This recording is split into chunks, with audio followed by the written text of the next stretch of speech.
You're listening to episode 156 of the Sober Edge podcast.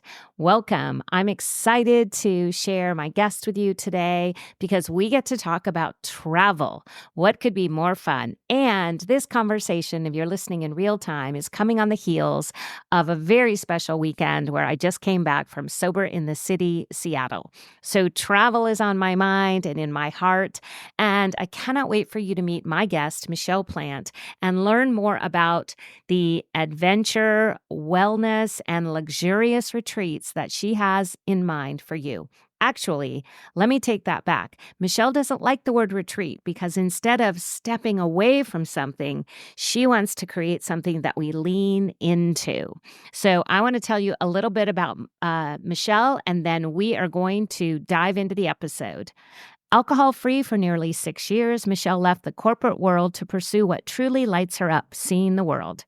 She has embraced life-changing experiences from swimming with whale sharks in Isla Mujeres to skydiving over Queenstown, New Zealand, and is now dedicated to curating transformative travel experience for those who embrace an alcohol-free lifestyle.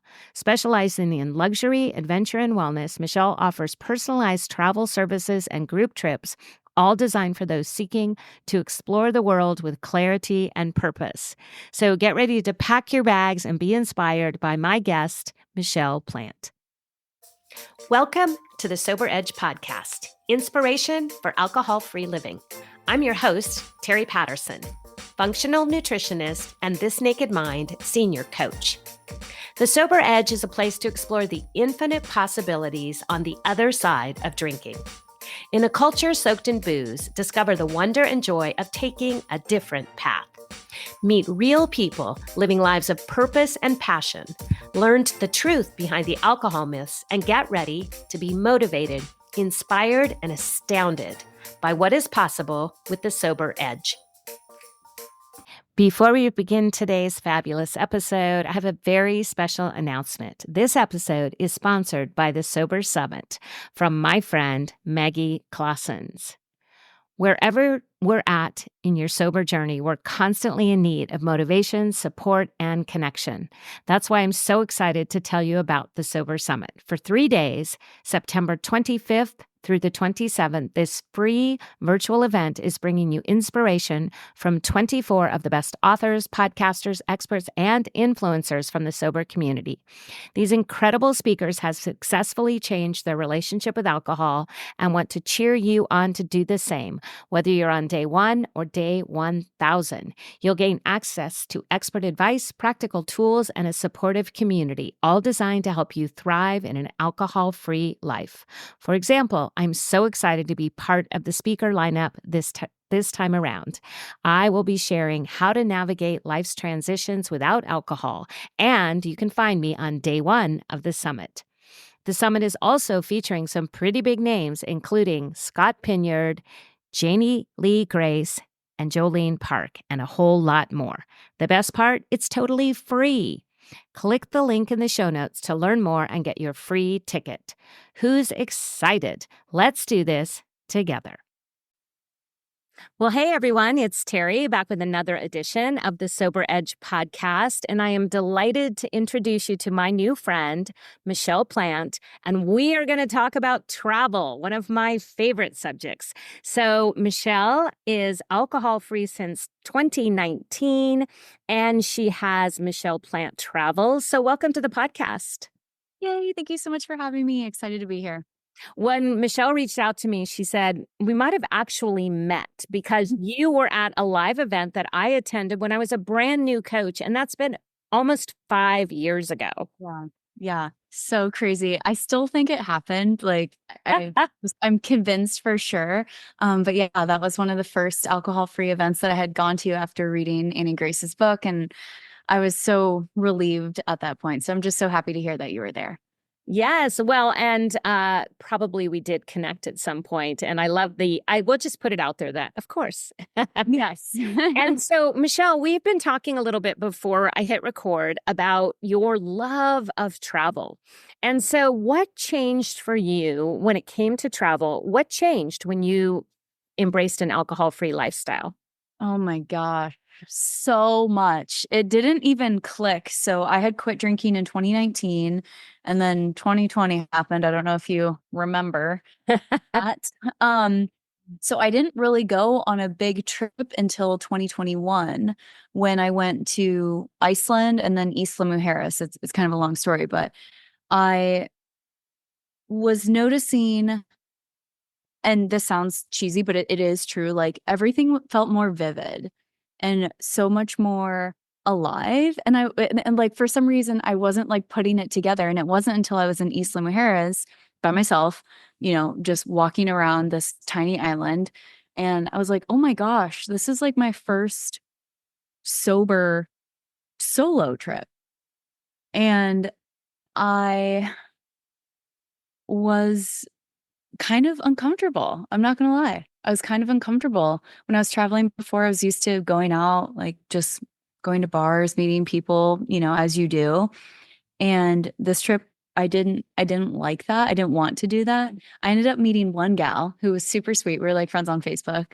But as I've gotten the hang of it, kind of like with sobriety itself, I've gotten so much more comfortable.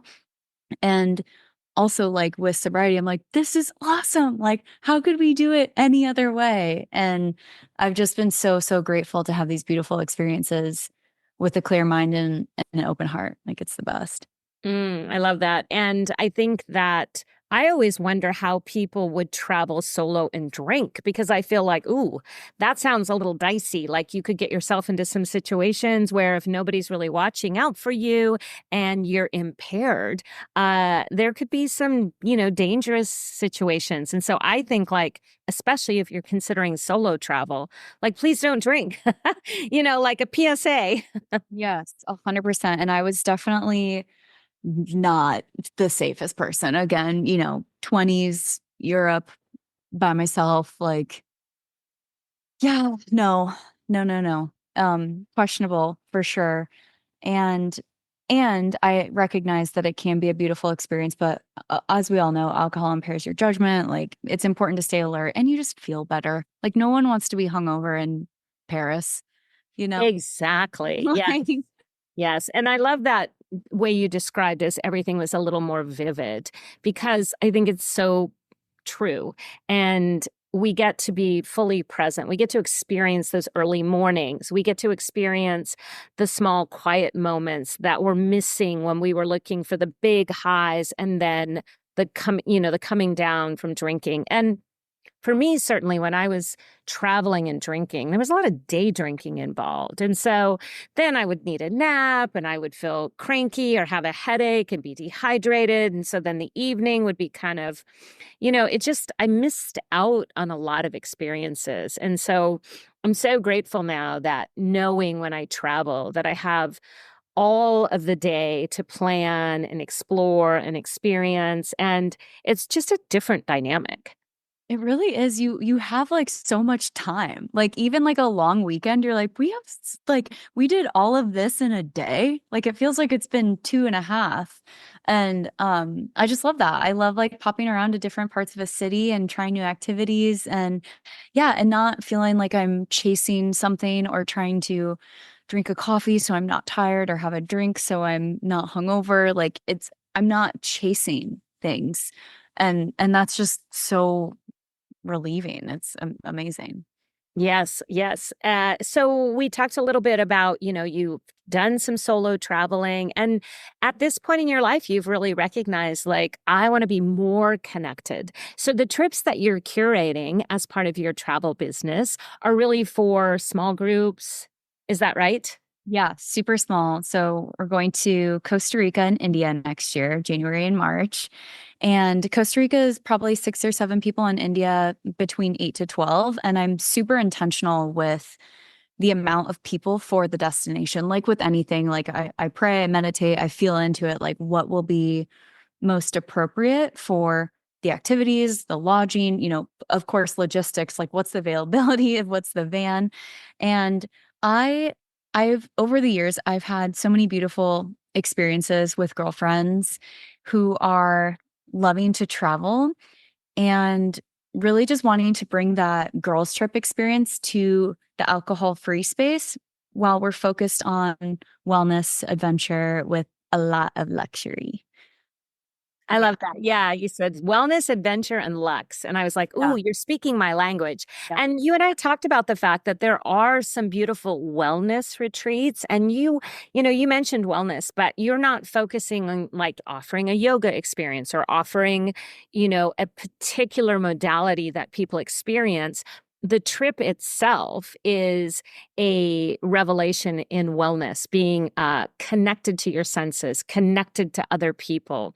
And I think that's so beautiful because there is a lot of sober adventures that are out there in the travel space now. Maybe a lot is an overestimation, but I see that coaches and travel enthusiasts want to offer these curated experiences, and a lot of them are kind of the yoga retreats.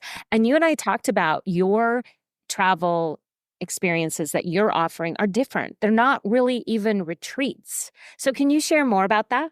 Yeah, I'd love to. First of all, no hate to retreats. I go on them all the time. I'm a fan.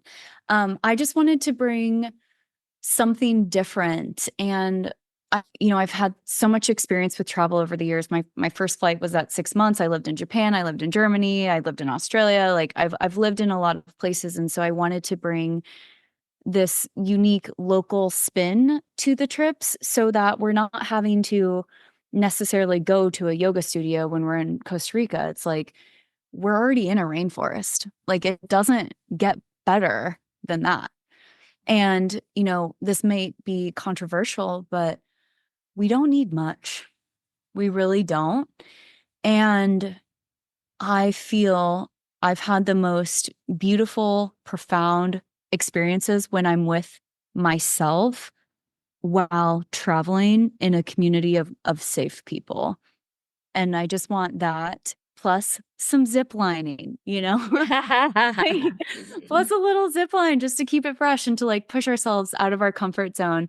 And that's who the trip is for women who are looking for a really just fun, unique experience. Like, will we have deep conversations? Of course. Of course. Are you going to be put on the spot and having to share your most vulnerable trauma? No, not unless you want to.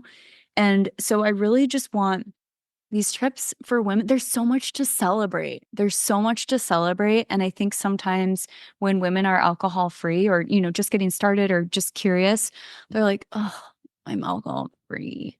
And it's like, no, dude, you're alcohol free. Like, this is amazing. Do you know what that means? And I want to bring that energy into the trips. Yeah, I can feel that energy. And I'm thinking, in addition to your wellness, adventure, and luxury, I'm thinking celebration. Yeah. Because what you're talking about is the recognition that as alcohol free women, this is a time to celebrate and try new things. And we have the capacity, the bandwidth, the trust in ourselves to go on some new adventures and to experience and explore. And I think it's all so beautiful and valuable.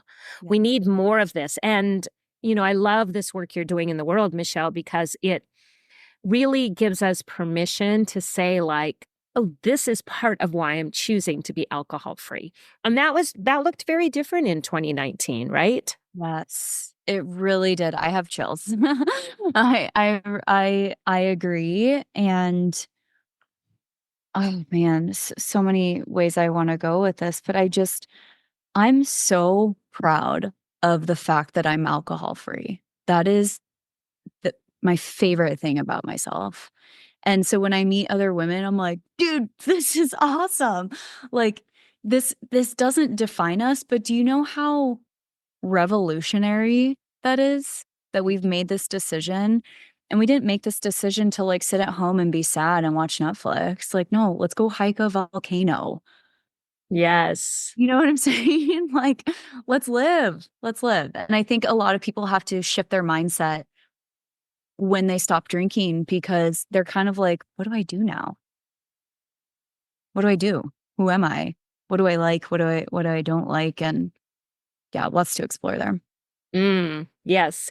And you've talked about women. Are your retreats exclusively for women? Do you do couples retreats? What does that look like? Yeah, for sure. Gosh, well, right now, Costa Rica and India are just for women. Although a lot of men have asked, and so maybe in the future, I want to. I'm just really excited about Costa Rica and India and learning from that. And I definitely see in the future, couples or co-ed. I think that, well, I know that women are having an amazing moment right now. And like I said, there is nothing better than a trip with your girlfriends. Like there's just not. It's so fun. And so yeah, in the future, I'm open to it for sure. For sure. Yeah. Mhm. Love the men. Bring them on. Yeah, well, it is definitely a different experience. I think that, women are a little bit more open to connecting deeper. We are more verbal, nurturing, etc. And so sometimes that can lend itself to a more intimate setting. I know you and I were talking about the Sober in the City events that I've attended several, and I love them. And they are not exclusively for women, but they have drawn women. I think at the one in Tampa, I think there were three men Okay. and, How many close to women? 100 women.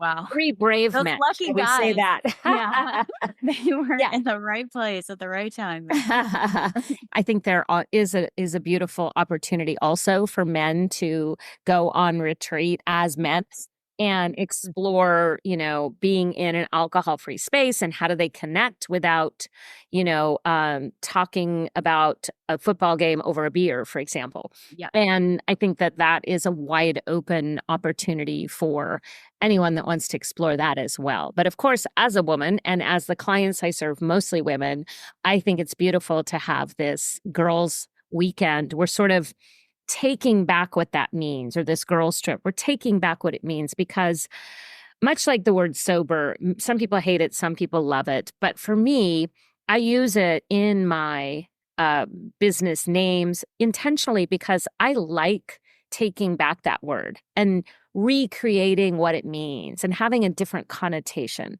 So I love the idea of a girls' trip that it's not the boozy, complaining, kind of whining and whining trip. We don't have to go wine tasting and then whine to each other about how terrible our lives are. We have so much more opportunity when we curate something that with intention that looks different. Yes, 100%, Terry. And I was so happy to hear how you are trying to take back the word sober. I've been thinking about that a lot lately because as I'm talking with different properties or tourism boards and just sharing a little bit about what I'm doing and just educating on, what this means. When I say sober, like people are like, well, it's like I forget and I'm in this wonderful group and I use those words interchangeably, sober, alcohol free, like they mean the same thing to me at this point. And I do I'm hopping on that train, Terry, because I want, like I was saying earlier, I want when you say I'm sober, I want people to be like, that's amazing. Not like, oh, when did you know it was a problem? Like, like, no, that's rad. Congratulations. Tell me more.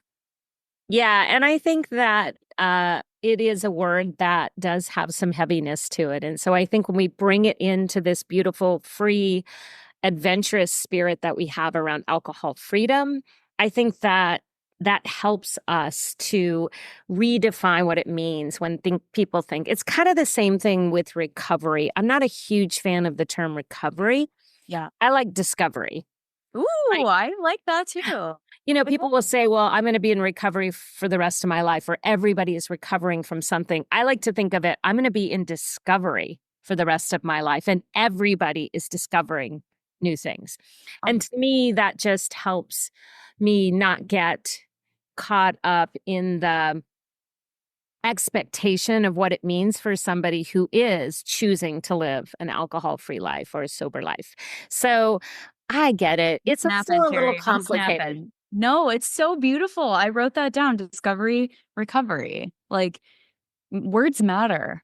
I agree. And I like to say that sobriety is my superpower. So that, why would I want to change the word sobriety? Because I want people to understand, like, that's how I'm fueled from the inside out, is choosing this empowered choice. Like, I didn't have a rock bottom, and most of my clients don't experience that. Instead, we experience this tension around where alcohol is interfering from the goals that we have around the life we want to live and the experiences we want to have.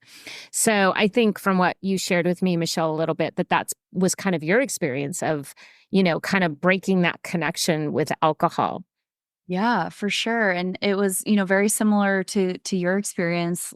I just one day decided I was like, okay, I'm not drinking anymore. And it stuck. I mean, it was a really terrible hangover, New Year's Day as they are. And I was shocked at 30 days. And I had kind of quit before in the past.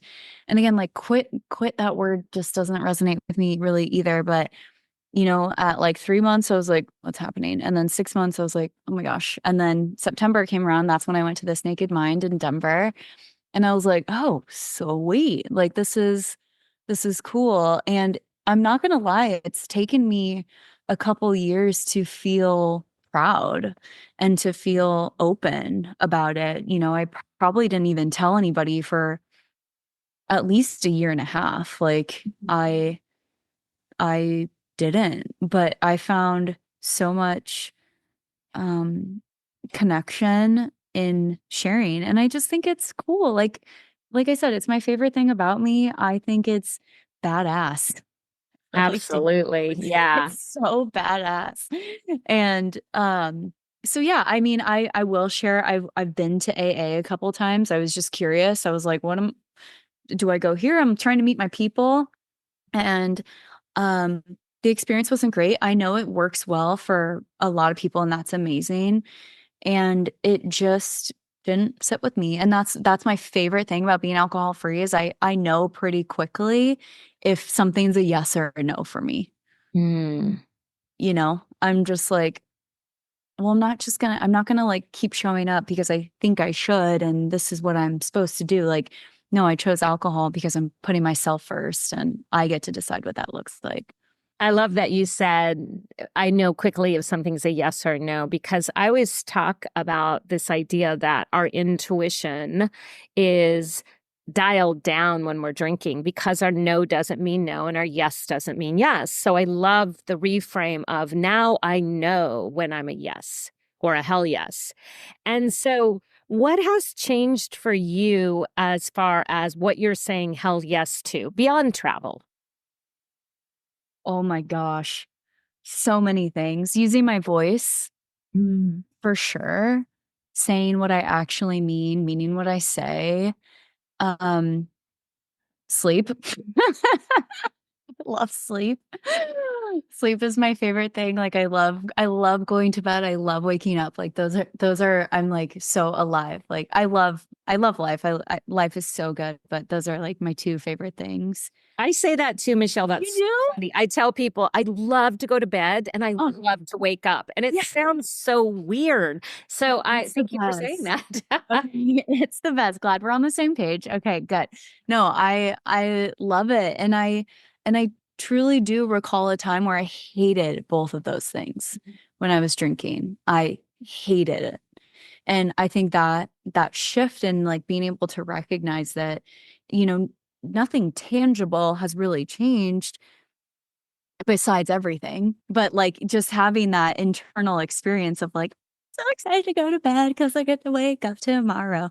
And so it's just a really cool way to live. I thought I was really far away from that a few years ago. And so it feels really good to be here. Mm. And you have recently kind of shifted your focus with your career.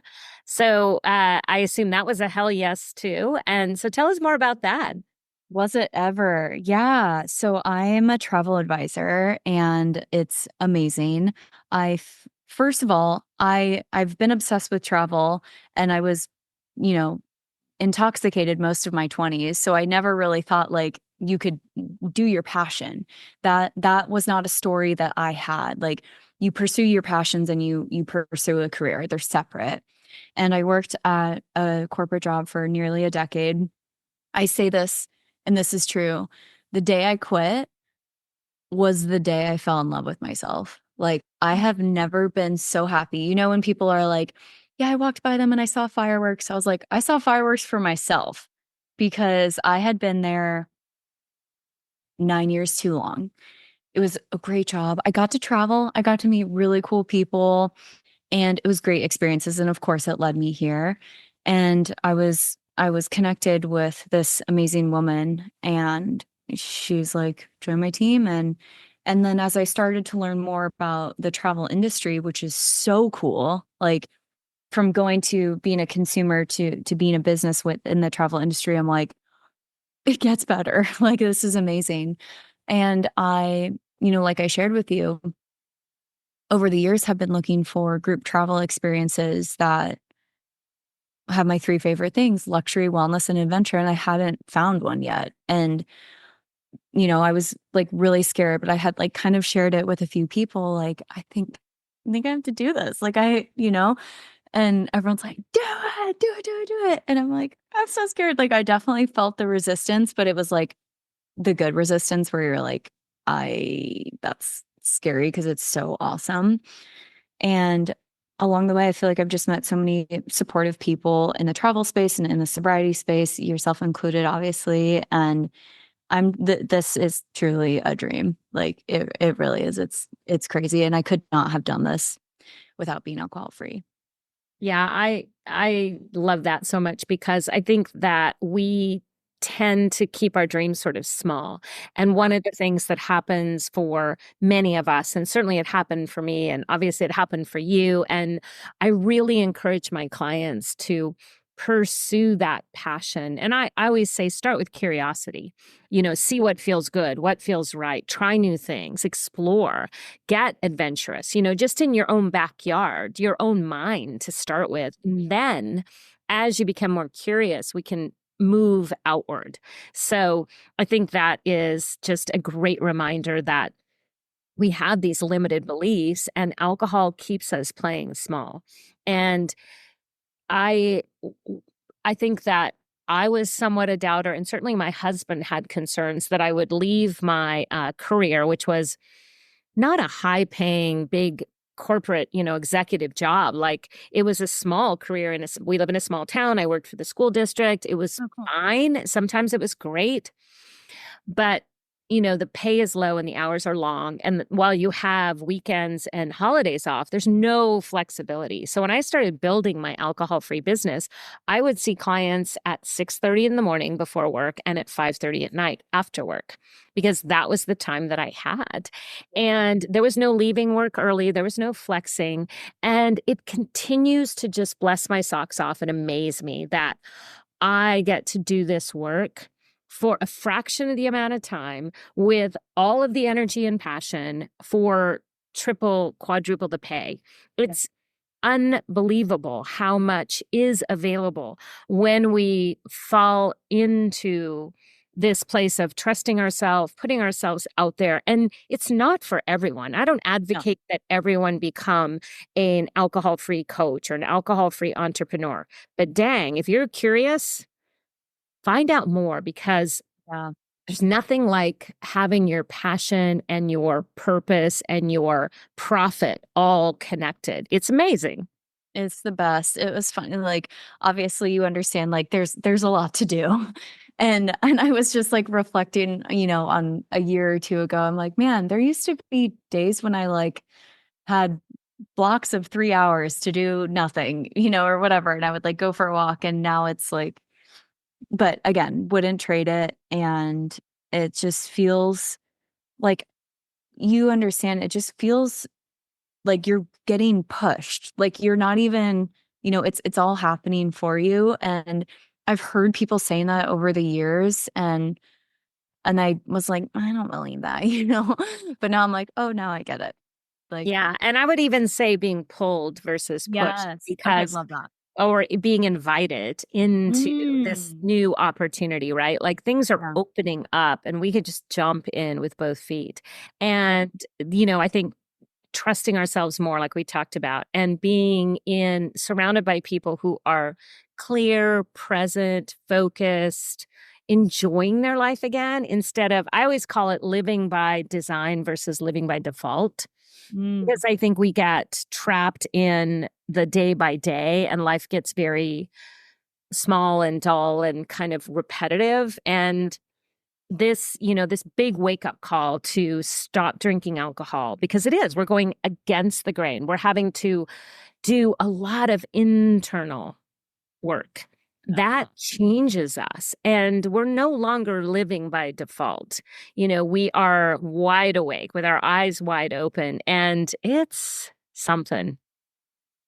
Is it ever? It is Yeah. something for sure. It's so beautiful. It's a roller coaster. It's painful, and it's it's all the things. And it's like it's so hard to describe, but it's just that constant connectedness and clarity and um, just feeling like it matters. Mm. Yeah. Yeah. So you have this beautiful curated trips for people, and you are putting together a couple of specific adventures. We won't call them retreats because, as you said, retreat is like stepping away from and distancing ourselves. And instead, what you're doing is you are inviting people into an adventure, an experience. And so I think that's so cool. How else do you support people in your business, Michelle? Yeah, I love talking travel. Like that is my favorite thing. And I have to like sometimes separate myself. Like when you were talking about going to Maui, I was like, don't ask what hotel don't ask, don't ask, don't ask. Like I'm obsessed with hotels.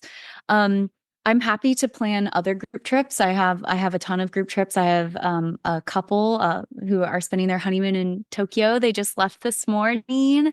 And so I love all things travel, whether it's just, hey, I'm going to Charleston. Can you send me a hotel? Like, yes, would love to. And here, try this restaurant that has this amazing mocktail.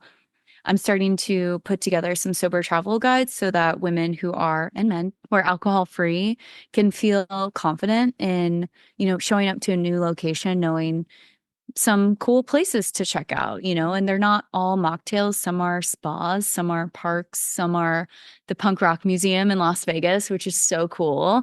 You definitely have to go. They also have mocktails and NA beer. And just, realizing too that when you're traveling sober, it's not about what you can no longer do. It is truly what you can do. And it's a lot. There's a lot to do. Yeah. Yeah, thank you for bringing up your blogs and your travel guides, because you have a couple of blogs on your website now about going to Sonoma and experiencing it alcohol free, and then, sober in Las Vegas. And there's lots of cool stuff to do. We forget how many things there are to do because in our previous life, we would go to a place and we'd figure out, well, where are we going to have drinks and where are we going to have dinner? And let's get a picnic, but we got to stop by the place at the bottle shop and, stack up on things. And that was kind of the extent of the adventures often. And while I'm a foodie, that's not the only thing I want to do is drink and dine. I want to see these new, and experience the culture and the architecture and the landscape of the cities that I visit. So I love that. Yeah, thank you so much. And yeah, I think there's so much to uncover. Like there are hidden gems everywhere. And in Las Vegas, first of all, like I love being sober in Vegas. I've gone twice this summer and I might go again. Like it is so fun for me. That feels like another world. That is just so fun. Um and I also don't want people who are, newer in their alcohol-free journey to feel like, and of course, I'm always going to say, like, if you're comfortable, go, like, don't force yourself. But for them to avoid destinations formerly known as like party places when there is a lot to do outside of alcohol and just so many great options. Mm. Yeah, I think sober travel guides are we need more of them. You could be the Rick Steves of sober travel. I think that's Okay. amazing. And you should be. So you talked about your bucket list a little bit when we were chatting before I hit record. And so what's on your bucket list still? Where are you dreaming of going next? Oh my gosh, I am like running out of um months to travel. So I have a big trip in November. I'm going to be in Africa for 2 weeks. So I'll go to Kenya, Rwanda, and Uganda. And I'm beyond excited. This will be my third time to Africa. I've been in South Africa and Zimbabwe and Egypt um twice, I think. But we're going gorilla trekking in Rwanda and Uganda, and that is like epic. I love animal experiences. I've done swimming with whale sharks and done some close encounters with bears in Alaska, and I love animals, and they're just so special and present, and it just kind of reminds you like, wow, we live in this like what is life, when you see these beautiful creatures. So I'm really excited about that. Of course, Costa Rica and India next year. Where else am I going? Ireland in next year. I think those are the only ones that I have planned for sure. Where do you want to go? Where should we go? Oh, well, definitely want to go back to Greece. We talked about that. But I think Yeah. right now, the next trip that I want to go before I do another big, international trip is I really want to go to Japan. Mm, you have to. Yeah. I Yeah. would, in fact, you should plan a sober trip to Japan because I don't know what to do there. My daughter and her husband went there on their honeymoon and they picked it partly because they wanted, it was a unique place to visit, but they Yeah. are total foodies. And so it has, I think, the second most Michelin star restaurants next to Paris. And so they were all about going to as many Michelin star restaurants while they were there as they could, which is Yeah. kind of a funny way to travel. But for them, Yeah. it's a beautiful experience. And so I think they were in Kyoto part time and they stayed outside of Tokyo. And, my daughter, what really intrigued me is she talked about how clean it is Oh and my how gosh. respectful the people are Yeah. and how safe it felt.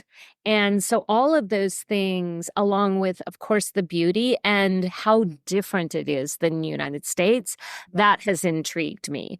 Yes. And so I think that's probably, next. Oh my gosh, that sounds amazing. I will, yes, do like everything that you need. So happy to help. Another thing I love about traveling, one is, people are like, oh, you have to go do this in Tokyo. Like with my clients, I love like being like, what do you like to do? Mhm. Who are you? And let's make the trip for you and not just say like, oh, you have to go do this here. Like if you don't want to go to the deer park in Nara, don't go. Like, I mean, it's amazing, but if you don't want to go there, don't. And so just really getting clear, like what are their desires? How do they want to feel during this trip? How do they want to feel when they come home? Do they want, I mean, if they want food, like we'll get you food for sure. Um, and two, yes, something else that has really stuck with me through my travels is learning about what is important to other cultures when it comes to wellness or daily lifestyle or just mindful living. And I'm actually reading The Courage to Be Disliked right now, which is by two Japanese authors. And I just love their approach. I love how they take their shoes off before getting walking into a house, and they keep their babies at home for like a couple months before letting them outside. So I just like learning. There's a lot to learn. There's always a lot to learn. But yeah, we're going to Japan next year, I guess, Terry. That sounds great. And Okay. what's so unique about your approach, and I think it's really powerful, is yeah, everybody has, the guides that tell us what we should see, but that isn't necessarily what feeds our soul. And so Yeah. I have a funny little story that Yeah. my husband and I travel often with our best friends, our couple. They're a couple. We've known them for 43 years and we've been on several trips together. And we just laugh, Michelle, because we come back and we look at our pictures and we have very different vacations. We're like, wait, when did you do that? And they're like, oh, that's when you chose to do something else, or you guys were taking a nap, or, you know, and I think it's so important that we honor Yeah. that we can travel in a way that doesn't bring us home exhausted. Like, I've never done a tour per se, and I've shied away because I haven't wanted to be on the, have your bags packed outside at 7 a.m. and we're going to do a 8 hours on the bus. And Um, it doesn't appeal to me. And it's part of the reason my husband and I have never really been on a cruise. We took our children on the Big Red Boat, which was the precursor to the Disney cruise okay. in 1994, 93. So way back when. And it looks very different now. And, we haven't really wanted to be in that go, go, go, frantic tour style of travel. And so I love that you're talking about the opportunity to really get to know your clients and serve them what works for them. And I think that is unique. Yeah, that's my favorite part too, because I feel like I get to know them through their new experiences too. And that's just like a whole nother layer of getting to know someone, like how someone travels and how someone has these interesting experiences. Like it's so beautiful. It's so cool. Mm. Yeah, I love that. And one last question, and then I'm going to let you go because I think we've gone almost over our So time. fun. Yeah. So you're so easy to talk to, and it's so much Thanks. fun because I think that, again, when we talk about waking up to ourselves, having these adventures and having our own bucket list, like where do you want to go? And maybe it's not Africa or Japan. Maybe it's just a riverboat cruise, 100%. in America or traveling to Alaska, like you were talking about, those are things also that really appeal to me. And so I think that they can be big trips or small trips. And what it is just to be in a place where you're actually enjoying your time and not burnt out. And certainly removing alcohol makes that so much more available to us. But last question for you. Are you sensing and finding that in the greater world beyond the United States that as you are booking these experiences for your groups or other people, that when you talk about alcohol free and having alternatives, is it more widely accepted now? Is the landscape changing? What does that look like internationally? Yeah, it's so interesting. Thank you for asking. So, I've been investing a lot of time in both Costa Rica and India right now, and they have been incredible, amazing. And they're like, "We love this. Like, this sounds great. We'll make you a signature mocktail. Like, you got it, whatever you want." And and that's because it's kind of what you were talking about earlier. There's this level of hospitality and service in the travel industry, and that's what I love about having luxury experiences. It always doesn't mean like the fanciest fancy. It just means people are there and it's their job to make sure you have the best time, and they love to see you having the best time where they're living. And so I've been pleasantly surprised. There have been a couple, hotels here and there who are like, "Nope." And I'm like, "Okay, fine. Cool." But for the most part, everyone is like, "Awesome. We love that. Like, can you send us some, NA options? Like, whatever you want, we got it." Like, easy, and that has felt really nice. Mhm. Yeah, I love to hear that because Yeah.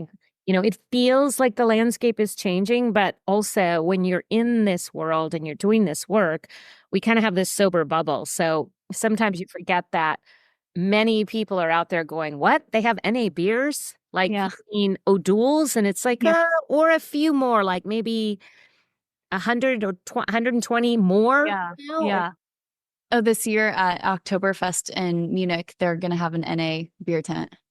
Yeah. That is amazing. And I Yeah. just heard here's another funny little social commentary. One of the gals that's in my business community, she was sharing that Emily in Paris, the TV show.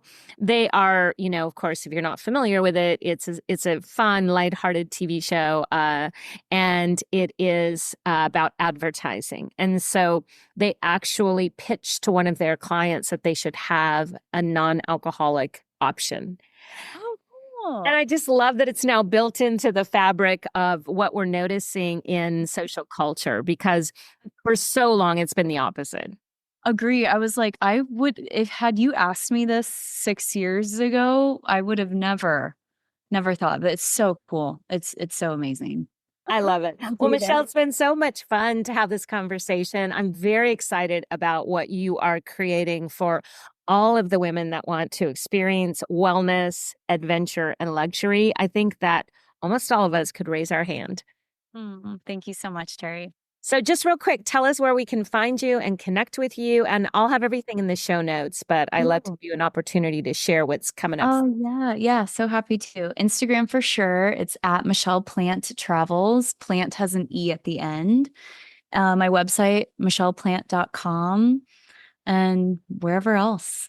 Yeah, text me. Like I want to chat. I get to Awesome. Well, you'll probably run into Michelle, in Africa or Japan or Iceland or Alaska, Yes. rubbing shoulders with the bears and the gorillas. So Yes, I'll be there. very exciting. Thank you so much.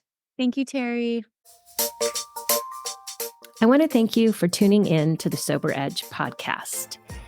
This is a place for important conversations and a safe place to question everything you thought you knew about drinking. If you're looking for your sober edge, I want to invite you to connect with me at thesobernutritionist.com, where you can grab my free resource, Becoming More, a guide to loving your sober life. And I would be so grateful if you enjoyed this podcast, if you would leave a rating and review, as it will help more people find their sober edge.